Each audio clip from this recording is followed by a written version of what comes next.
Summer has come roaring into Tulsa this week. We are enduring temperatures in the high 90s with the humidity making the heat index in the triple digits. I've even had to trade my regular coffee for an iced coffee a few days, and that's rare for me. Needless to say, my usual crock pot meals, sheet pan dinners, one pot recipes just were not really sounding that great this week. So I came up with some alternatives for the evening meal for my family that I thought I would share with you guys.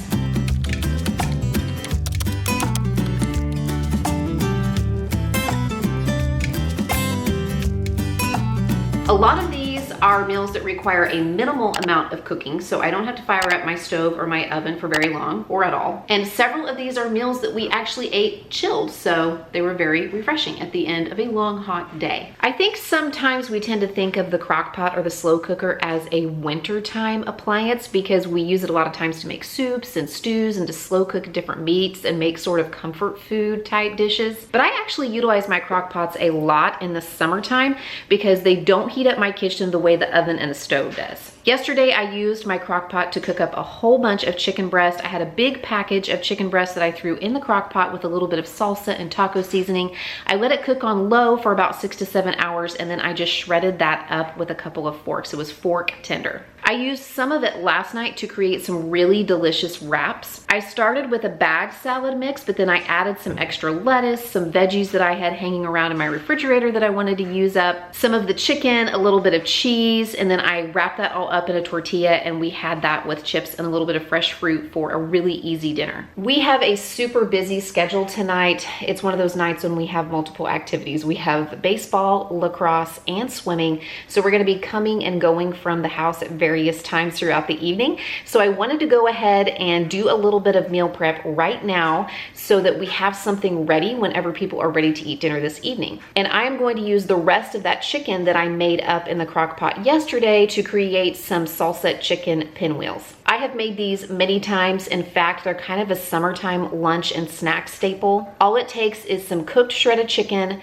some salsa, some cream cheese, maybe a little bit of shredded cheese if you want to add that in as well, and then some tortillas. I make up the filling by mixing together the cream cheese, the shredded chicken, and the salsa. And how much you use sort of depends on how many you're making. And then I just spread that across a tortilla, sprinkle a little bit of cheese on top, roll it up, and slice those into little rounds. And then I can place them in a container that I can pop into the fridge so we can have it whenever we like. I am also going to utilize one of my crock pots, one of my slow cookers again tonight to make corn on the cob. I think sometimes we aren't aware of all the things that our slow cookers can do. I know that I immediately think of soups and stews and slow cooking meats, like I said before, but I have actually made baked potatoes using the slow cooker. I have made bread using the slow cooker. I've made cakes and desserts using the slow cooker. And tonight I'm actually gonna use one of my slow cookers. This is a casserole style slow cooker to make corn on the cob. Now I'm just gonna slice up some cantaloupe and put that in the fridge. And so later on, whenever we're ready to make plates, we can have some chips and fruit along with our salsa chicken pinwheels and a little corn on the cob, and that will be dinner tonight. I've had this recipe pinned for a while called garlic toast pasta. Essentially, it's butter noodles, just jazzed up a little bit. To make this, I cooked up about 12 ounces of pasta, and then I added 6 tablespoons of melted butter, a 1/4 cup of breadcrumbs, some garlic salt, and some Italian seasoning to taste. And then I finished it off with some Parmesan cheese. I actually made that up here in the cool of the morning, and I popped it into the refrigerator because we're gonna have it later. To go along with that, I am getting ready to make up some homemade bruschetta, but instead of serving it on toast, I'm actually going to make it up ahead of time, pop it in the fridge, and then I can serve it along with those garlic toast noodles. I have 4 Roma tomatoes here and about 1/4 of a red onion that I'm going to chop up and put in a bowl, along with probably a heaping tablespoon of minced garlic. And then I'm gonna toss that with some salt and pepper, a little olive oil, some freshly grated Parmesan, and then some fresh basil. My daughter has actually been growing this for me. She has like a little herb garden in the windowsill, so I'm gonna add that to it as well. And then I will just pop that into the fridge to chill for a few hours before we're ready to eat it. I also picked up a few fully cooked chicken tenders in the deli section at my Walmart yesterday when I was there, and I just put those in the fridge. So to finish it off, I'm just gonna chop those up and put a few chicken tender pieces along with the pasta and the tomatoes. If you have watched my channel for a while, you've probably heard me mention that I am from a large family. I grew up the fourth of 5 children. And for a long time, even as grown-ups, we all lived within about an hour of my parents' house, and my mom would host Sunday lunch every week. And one of my favorite things that she made in the summertime was basically like a coleslaw, except it was dressed with more of an Asian-inspired dressing.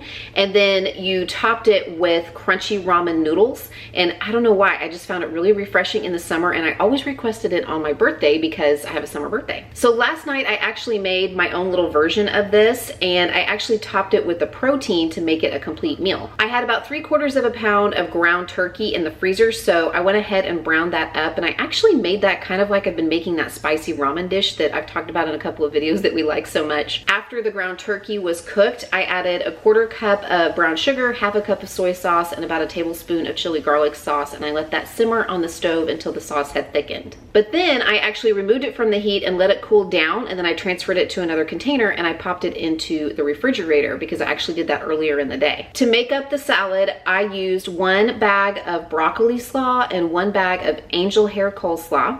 And to make the dressing for it, I used 1/2 cup of vegetable oil, 1/2 cup of rice wine vinegar, and then 2 seasoning packets from ramen noodles. I tossed the dressing with the coleslaw, and then I popped it into the refrigerator until we were ready to eat it. Once it was time to serve it, I put some of that ground turkey on top of a bed of the coleslaw, and then I finished it off with some chopped green onion, some slivered almonds, and some of the ramen noodles, which I had crushed and then toasted on the stove. You could also do that in the oven. There goes the garbage disposal because the dishwasher's running.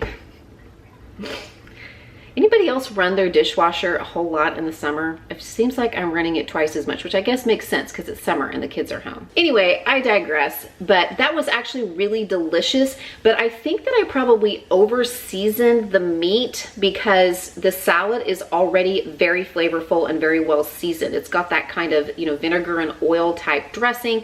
So it doesn't really need something as heavily seasoned as the ground turkey was. So when I make this again, I will probably season the meat with just like a tablespoon of brown sugar and a tablespoon or 2 of soy sauce and kind of let that simmer together and just let that be. I don't think it needs a lot of extra seasoning like I put on it. Tonight, it's just me and the kids because my husband has a meeting, and we're gonna have smoothie bowls. Smoothies, they're not just for breakfast, they're not just for after workouts, they can work for dinner as well. I'm probably gonna make sort of a tropical version. I'm gonna use some frozen fruit and maybe even a little bit of instant pudding mix, some whole milk Greek yogurt, which I'm always delighted to see whole milk Greek yogurt in my grocery store and snatch that up. I can always add a little milk to thin it out however we want it, but I'll probably keep it fairly thick since we're gonna make smoothie bowls with it and not be like drinking it with a straw. Once that's ready, we can top it with some granola, with some more fruit, with some coconut, or with, you know, some crunchy cereal, whatever we have around to sort of create the smoothie bowl that we want to make.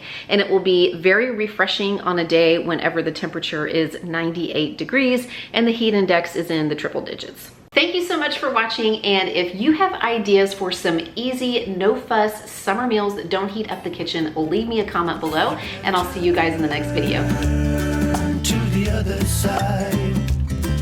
If you stay right here, I might move my head to your face.